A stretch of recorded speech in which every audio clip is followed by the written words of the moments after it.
Hey guys, তো তোমাদের জন্য নিয়ে চলে এসেছি আবার একটা ব্লগ ভিডিও। আশা করছি ভালো লাগবে। তো আজকের ব্লগটা যে সারাদিন আমি কী করেছি সেসব নিয়ে। তো কেমন আছো তোমরা? আশা করছি ভালো আছো। আমিও খুব ভালো আছি।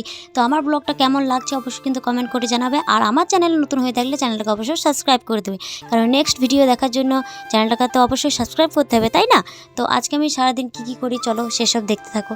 তো এই দেখো, ফার্স্টেই আমি ঝাড় দিয়ে দিলাম, গোঁজাগুলো সব ফেলে দিলাম। আর এখানে বাসনপত্র যেগুলো আছে সেগুলো আমি দেখতে গেলাম। তো বেশি কিছু বাসন ছিল না, দুটো বাটি ছিল, চা কাপ আছে, সেগুলো আমি নিয়ে নিলাম। তো এখানে একটা বাসন ছিল, তো আমি গুঁজাগুলো তো ফেলে দিয়ে এসে আমি এখন ধামাটা ধুয়ে নেবো, কারণ ধামা না ধুলে ধামাতে কোনো কাপড় আছে দেখতেই পেয়েছো কত, সেগুলো আমাকে ভেজে দেবে ওটাই ভেতরে। তখন রেখে দিলাম। তো আমি কাজ করি, কাজের ফাঁকে ভিডিও করি, তো সেগুলো অনেক মানুষের কী হয়, সেগুলো সহ্য হয় না। তো অনেক মানুষের টিটকারি মানে টোল্ড করে, সেগুলো দেখে শুনে প্রচুর খারাপ লাগে। তবুও আমি ভিডিও করতে চাই না, কারণ এটা আমার মানে ভালো লাগা পছন্দের ভিডিও, সেটা আমি কেন ছাড়বো বলো তো লোকের কথাতে, তাই না? তো এই দেখো ঋতু সোনা হাঁটু হাঁটু পা পা করছে, দেখো কত সুন্দর আসছে পা পা করে। তো আমার ঋতু সোনাকে কেমন লাগে অবশ্যই কমেন্ট করে জানাবে। আর আমার চ্যানেলে কীরকম কী ভিডিও দেখতে চাও সেটাও কিন্তু কমেন্ট করে জানাবে, কারণ তোমরা যদি কমেন্ট করে জানাও তাহলে আমি সেরকম ভিডিও দেওয়ার চেষ্টা করব। তো এদিকে আমার কাজ করা কমপ্লিট হয়ে গেছে। তো এদিকে আমি বাসনগুলো ধুয়ে নিয়েছি, বাসন যেগুলো চায়ের বাসন ছিল তো সেগুলো ধুয়ে নিতে, সেগুলো ধুতে ধুতে আমার টাইম করে জল দিয়ে দিয়েছে। তো সেই টাইম করে জলগুলোও আমি এখন ভরবো। তো আগে বাসনগুলো ধুয়ে নিই। তো বাসনগুলো ধোয়ার পর তারপরে যেগুলো বোলটিনে আর যেগুলোতে জল ভরি আমি সেগুলো থেকে জল ভরে নেবো। তো জলটা দেয় পক্ষে ভালোই হয়, অনেক সুবিধা হয়। খাবার জল, রান্নার জল, এমনকি ফেলানোর জল, সেগুলো নেওয়া হয়। আর এমনিতেই আমাদের এদিকে জলের খুব কষ্ট, পুকুর না হলেও ওই দূরে একটা কল আছে, সেখান থেকে জল আনতে হয়।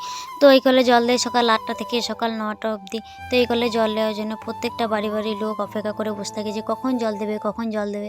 তো জল দেয়, সেই জল দেয় খাবার জন্য, রান্নার জন্য। তো যেদিন কোনো দিন দেয়, কোনো দিন দেয় না। তো যেদিন দেয় না সেদিন ওই দূরের কল থেকে জল আনতে হয়, কষ্ট হয় প্রচুর, কিন্তু কী করবো বলো, জল তো আনতে হবে না। জল ছাড়া তো কোনো কাজ করাই সম্ভব না। খাওয়ার জল, রান্নার জল, আরও বাচ্চারা আছে তাদেরকে স্নান করানোর জল, সে জল সবই আনতে হয়। তো কী করবো, কষ্ট হয়। তো চলো ঝটপট কাজগুলো করে নিই। তো এইদিকে দাঁড়িয়ে একটু মজা দেখে এলাম। তো এদিকে সূর্য মামাও তাকে তো উকি দিয়ে দিয়েছে। তো এদিকে আমার জল ভরা হয়ে গেছে ঘোড়াতে, আমি ঘরগুলো এখন রান্নাঘরে রেখে দিয়ে চলে আসবো। তো এদিকে আর একটা ঢপ পেতে দিয়েছে, সেগুলোতেও জল ভরে নেবো, কারণ জলগুলো তো প্রচুর দরকার, তাই না? তো এদিকে আমার কাপড়গুলো যেগুলো ছিল সেগুলো এখন ভিজিয়ে নেবো, কারণ কাচতে হবে। পৌষ মাসের শেষ বলে কথা, পৌষ মাসের শেষ হলেই তো কাচাকুচি শেষ নেই, তাই না? তো চলো আমি ঝটপট কাপড়গুলো ভিজিয়ে নিই। তো এদিকে কাপড় ভিজতে আমার বোল্টিনেও জল ভরা হয়ে গেছে। তো আমি এদিকে পাতনাতে জল ভরা হয়নি বলে পাতনাতে জল ভরতে চলে এলাম। তো এদিকে আমার পাতনাতেও জল ভরা কমপ্লিট হয়ে গেল। তো এদিকে প্রচুর আবর্জনা ঘাস আরে বেরিয়েছিল, তো সেগুলো আমি পরিষ্কার করে ঝাড় দিয়ে দিলাম, কারণ নোংরা দেখতে একদমই ভালো লাগে না, অপরিষ্কার অপরিচ্ছন্ন বা ছোটো ছোটো বাচ্চাগুলো খেলে বেড়াচ্ছে। তো দেখতে পেয়েছি কিছু বোতল রাখা রয়েছে, তো সেই বোতলগুলোতে আমাকে জল ভরে নিতে হবে। তো প্রায় 8:30 বেজে গেল, খানিক্ষণ পর জল বন্ধ হয়ে যাবে। তো আমি ঝটপট জলগুলো ভরে নিই। তারপরে উঠোন আছে লিকেতে, তো সেগুলো লিখে দিতে হবে। দেয়ালে ঘুষি আছে, সেগুলো ছাড়াইতে হবে। কিছু কাপড় যেগুলো ভেজানো হয়নি, তো সেগুলো আমি ঝটপট ভিজিয়ে নিই। তো আমার এদিকে কাপড় ভেজানো কমপ্লিট হয়ে গেছে। তো উঠোন লিখেও বলছিলাম, তো উঠোনটা লিখে নিয়ে গিয়ে, তো কদিন আগে ধান ঝরিয়েছিল, তো এত ধুলো হয়েছে যে কাপড়ে চোপড়ে ধুলোগুলো বসছিল। তো প্রতিদিন 2 বালতি 3 বালতি করে কাপড় ছিল, সেগুলো কাচতে হয়েছিল। তো চলো গোবর দিয়ে আমি এখন উঠোনটা লিখিয়ে নিই। তো উঠোন লেখানোর পরে আরও কিছু কাজ আছে, তো সেগুলোও করতে হবে আমাকে। তো কাজ করতে এত দেরি হয়ে যায়, এখন 10টা 11টা বেজে যায়। তো এখন ঋতু সোনাকে খাওয়াইতে হয়। তো এদিকে দেখতে পেয়েছি আমার উঠোন লেখানো কমপ্লিট হয়ে গেছে। তো আমি এদিকে ঘুষিগুলো ছাড়িয়ে নিচ্ছি। তো তোমাদের ওইদিকে কী বলে অবশ্যই কমেন্ট করে জানাবে। তো ভাবছি আজকে একটু মাছ নেবো, তো দেখা যাক মাছ বালি কখন আসছে। তো তোমাদের সঙ্গে গল্প করতে করতে দেখতে পেয়েছি মাছ বালি চলে এসেছে। তো আমাদের মাছ নেওয়া হয়েও গেছে।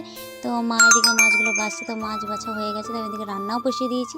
তো আমি ক্যামেরার সামনে একটু ঢং মেরে নিলাম, মানে হরুটা কী করে দিলাম দেখতে পেয়েছো তো, মানে হাস্যকর ব্যাপার হয়ে গেছে একটা। তো চলো মাছের নুন হলুদটা মাখিয়ে নিই। মাছে যদি নুন হলুদ মাখিয়ে যদি না ভাজা হয় না, তো মাছটা খেতে একদমই ভালো লাগে না। তো ভাবলাম মাছটা সর্ষে দিয়ে রান্না করব। তো এদিকে আমি সর্ষেটাও বেটে নিচ্ছি। তো প্রায় আমার সর্ষেটা বাটা হয়ে গেছে, তো শিল থেকে একটু তুলে নিলাম। তো এদিকে আমার রান্না করা কমপ্লিট হয়ে গেছে, প্রায় মাছটা হয়ে গেলে হয়ে যাবে। তো এদিকে আমার রান্না করা কমপ্লিট হয়ে গেছে। তো কিছু কাপড় ছিল, তো সেই কাপড়গুলো মেরে দিই। তো আজকের ব্লগ এই পর্যন্তই, দেখা হচ্ছে নেক্সট কোনো ব্লগ ভিডিওতে। আর আমার ভিডিও ভালো লেগে থাকলে অবশ্যই লাইক কমেন্ট শেয়ার এবং সাবস্ক্রাইব করে দেবে। তো আজকের মতন বাই।